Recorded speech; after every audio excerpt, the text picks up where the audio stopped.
Welcome back.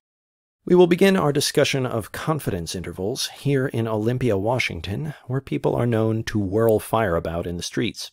Suppose that for some reason or other, we'd like to estimate the mean height of all women in Olympia. If we want our estimate to be statistically sophisticated, it shouldn't be just a single value. Instead, we want to end up saying something like this. We are 95% confident that the mean height of all women in Olympia lies between something and something else.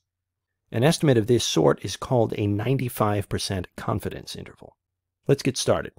The population in which we're interested is all Olympian women. For obvious pragmatic reasons, we cannot measure all of their heights. There are too many of them, but we can take a random sample of Olympian women, measure their heights, compute some basic statistics from our sample data, and use these to infer something about the whole population. For the sake of argument, let's say that our sample consists of 81 women whose mean height is 64.4 inches and whose standard deviation is 2.7 inches. From these sample statistics, we'll build up our 95% confidence interval. It's helpful to think geometrically and to imagine constructing our interval on the real number line. Based on our sample, our best guess for the population mean would have to be our sample mean of 64.4 inches. This will be the center of our confidence interval.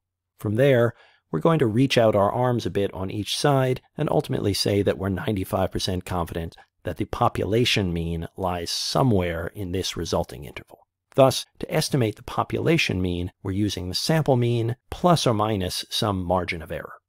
Conceptually, this is simple enough, but what is the margin of error? It turns out that there's a simple answer to this question.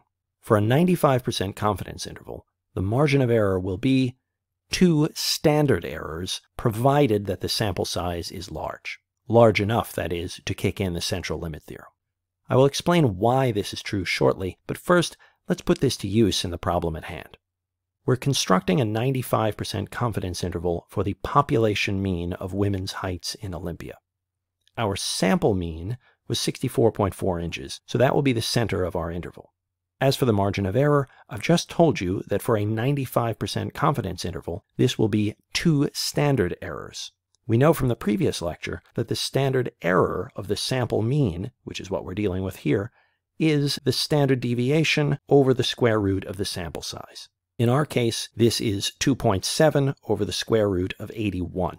That's 2.7 over 9, which is 0.3, and multiplying that by 2 gives us a margin of error of 0.6 inches. Clearing some of the clutter out of the way, we can see our 95% confidence interval shaping up. It's going to be 64.4 inches with a margin of error of 0.6 inches. Adding the margin of error to our sample mean gives us 65 inches, while subtracting it from the sample mean gives us 63.8 inches. And we can now declare, or at least so I've claimed, that we are 95% confident that the mean height of all women in Olympia lies in the interval between 63.8 and 65.0 inches. By the way, that last line is often abbreviated using some notation with which you're probably familiar. The interval between two numbers on the real line is often expressed this way. Anyway, we now have our 95% confidence interval. But why is this true? And what precisely does it even mean? We'll discuss this next. If I'm guilty here of putting the computational cart before the theoretical horse, it was only to convince you that the computational side of confidence intervals is trivial. Now that you've seen that, you can breathe a sigh of relief and we can concentrate on the meaning and justification of this technique. We begin with an unknown population distribution. The general problem we're faced with is to estimate the mean of some random variable whose distribution, for all we know, might be as crazy as this. It might be, but we don't know. If we knew, we wouldn't have to estimate anything. But whatever x's distribution looks like, we know that it, like every random variable, has a mean. And that is precisely what we're trying to capture in our confidence interval, the population mean. I'm putting this population mean in a little gold box just to remind us that that is what we are hunting for throughout this process. Now, even though we don't know anything about x's distribution, the central limit theorem tells us that the distribution of sample means, i.e. the distribution of x bar, will be normal, provided the sample size is reasonably large. We know something else.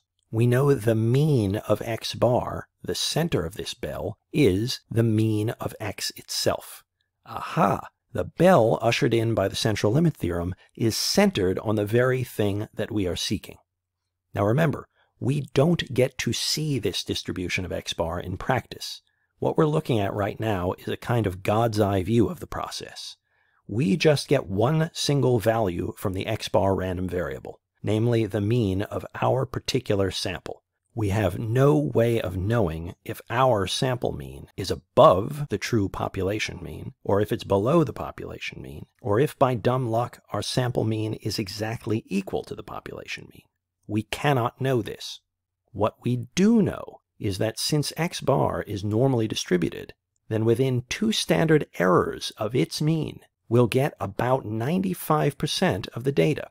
For example, we can't know the true population mean of Olympian women's heights, but we do know that about 95% of all sample means will be within 2 standard errors of that unknowable value. What's the significance of this? I can explain the consequences geometrically if I extend some of these lines in my figure. If we take a sample mean from this distribution of sample means, we get some value, such as our 64.4. Now, I've put a red star representing our sample mean on the figure, and I happen to have put it above the true mean. But please remember, we are looking at a God's eye view here. In practice, we have no way of knowing whether our sample mean is above or below the population mean that we're trying to estimate. Indeed, the only part of this picture we actually see is the red star, the mean of our sample. At any rate, once we have our sample mean, that becomes the center of our 95% confidence interval. But to include the margin of error, we reach out 2 standard errors with each arm. This gives us our 95% confidence interval. Note that the confidence interval that I've just drawn does indeed contain the population mean, just as we hoped that it would. So when we say we're 95% confident that the population mean lies in our interval, God, in this instance, could look down and say, yes, they've got it. If we had chosen a different sample of 81 women, and they had a different sample mean, our 95% confidence interval would have been different too. Once again, we would report, we are 95% confident that the population mean lies in our interval. And once again, God could look down from the heavens and say to himself, yes, they've captured the population mean in their interval, all right. But we won't hear him validate our estimate. And the same would be true if our confidence interval had looked like this, or like this. Of course, we only take one sample, but we recognize that our sample mean, and hence our 95% confidence interval, is drawn from a distribution of possibilities. We take only one sample, but we can imagine repeating the experiment over and over, each one resulting in a different confidence interval. And whatever we get, we will say, we're 95% confident that the true population mean lies in this interval. And most of the time, God, who knows the true population mean, would see that, yes, in fact, the true population mean does lie in our interval. But, now and again, we're going to construct an interval and announce, we're 95% confident that the true population mean lies in this interval. And God will look down, laugh at us, and say to himself, oh, no, it does not lie in that interval. But once again, we can't hear him. We will report our confidence interval just as, well, confidently as we would have if we had been so lucky as to hit the bullseye with our sample mean. Fortunately, this does not happen often. As long as our red star, our sample mean, lies within the dashed lines, our confidence interval, the result of reaching out our arms, will contain the true population mean. And we know that our star will lie within those dashed lines 95% of the time. That means that 95% of our confidence intervals will indeed contain the true population mean. This is why we call them 95% confidence intervals.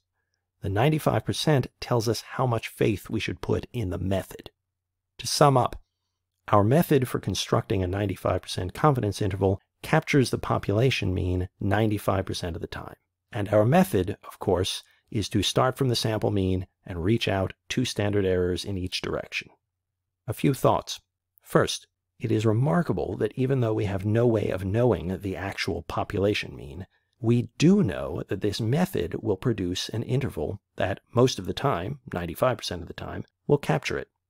Of course, this also means that 5% of all 95% confidence intervals do not contain the population mean that we seek.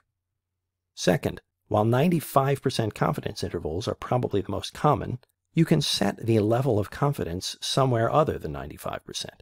It just means that you have to reach out your arms by a different number of standard errors rather than 2 of them. For instance, you could get a 99.7% confidence interval by reaching out 3 standard errors, or a 68% confidence interval by reaching out only 1. But 68% confidence is pretty worthless, since it means that the method will fail to do what it is supposed to do roughly 1/3 of the time. You can also set the confidence level at, say, 80%, 90%, or 99%, but then you have to go out a fractional number of standard errors, which I don't want to do here. Anyway, let's continue this discussion in Ireland. The man now on your screen is William Seeley Gossett, an important early 20th century statistician. Gossett was British, but he spent most of his adult life in Ireland, working at Guinness Brewery. Now, if Gossett were to look at the corner of the label on the bottle before him, he'd see that it is supposed to contain 12 fluid ounces of delicious stout. This leads us and him to a problem. Those bottles are filled by machines that may or may not be functioning exactly as they ought to. Naturally, there will be some variation in the volume of beer from bottle to bottle, but we'd like to think that on average the bottles will contain 12 ounces of beer. Is this true? Well, he can't test all the bottles, but to ensure that the bottles are being filled correctly, 12 ounces per bottle on average, Gossett will estimate the mean volume of beer in all the bottles produced at the factory on some given day. And, for our edification, he'll do this by constructing a 95% confidence interval for the population mean. He'll start by taking a sample, and his sample of bottles is described in the box on your screen. It consists of 100 bottles, the mean volume of which is 12.1 ounces, and the standard deviation in the sample is 1 ounce. And now our problem is to construct the 95% confidence interval. This is an easy problem to solve, since it involves the same ideas that we used with the Olympian women. The center of our 95% confidence interval will be our sample mean of 12.1 ounces. From that center, we'll reach out by a certain margin of error, which for a 95% confidence interval will be 2 standard errors. Each standard error is the standard deviation over the square root of the sample size. In this case, that will be 1 over the square root of 100, which is 1 over 10, or 0.1. Multiplying that by 2 gives us our margin of error of 0.2 ounces. Now, adding this onto 12.1 gives us 12.3, and subtracting it from 12.1 gives us 11.9, and we have our confidence interval. Namely, we are 95% confident that the mean volume in fluid ounces of all the bottles filled that day lies in the interval from 11.9 to 12.3. This is reassuring, since the advertised volume of 12 ounces is in this interval. If it wasn't, we'd probably want to adjust some dials on the bottling machines. Having found this confidence interval, Gossett goes to tell the result to Arthur Guinness himself, the founder of Guinness Brewery. "I'm 95% confident that the mean volume is between 11.9 and 12.3 ounces, he reports. To which Guinness responds, "Not good enough. I want 100% confidence." Gossett thinks for a moment and replies, "Okay, I'm 100% confident that the mean volume lies between 0 and 1,000 ounces." "Idiot! Your 100% confidence interval is 100% useless," which indeed it is. Gossett then asks, "Will you settle for 99.7% confidence?" "I will if your interval isn't so absurdly wide." And so, Gossett goes back to work. Using the same sample data, he must now construct a 99.7% confidence interval for the population mean. This is easy. The only difference is that the margin of error for a 99.7% confidence interval is 3 standard errors, which is 3 times 1, the standard deviation, over the square root of 100, since our sample contained 100 bottles. That all works out to a margin of error of 0.3 ounces. Reaching out 0.3 on each side of 12.1 gives us our 99.7% confidence interval. We are 99.7% confident that the mean volume of all the bottles lies between 11.8 and 12.4 ounces. Note that this 99.7% confidence interval is wider than our old 95% confidence interval. Increasing the level of confidence, which we like, causes a widening of the interval, which we don't like, since that entails a loss of precision in our estimate. Let's see how Guinness reacts to the news. I'm 99.7% confident that the mean volume is between 11.8 and 12.4 ounces. Not bad, says Guinness, but can you shrink the interval a bit? I want more precision. Gossett thinks and replies, I can shrink the margin of error to a mere 1/10 of an ounce, if you'll settle for 68% confidence. But Guinness is having none of this. Fool! I want the margin of error to be 1/100th of an ounce, and I demand 99.7% confidence. Gossett does some quick mental calculations, thinking, my crazy boss wants a 99.7% confidence interval, and he wants its margin of error to be 1/100th of an ounce.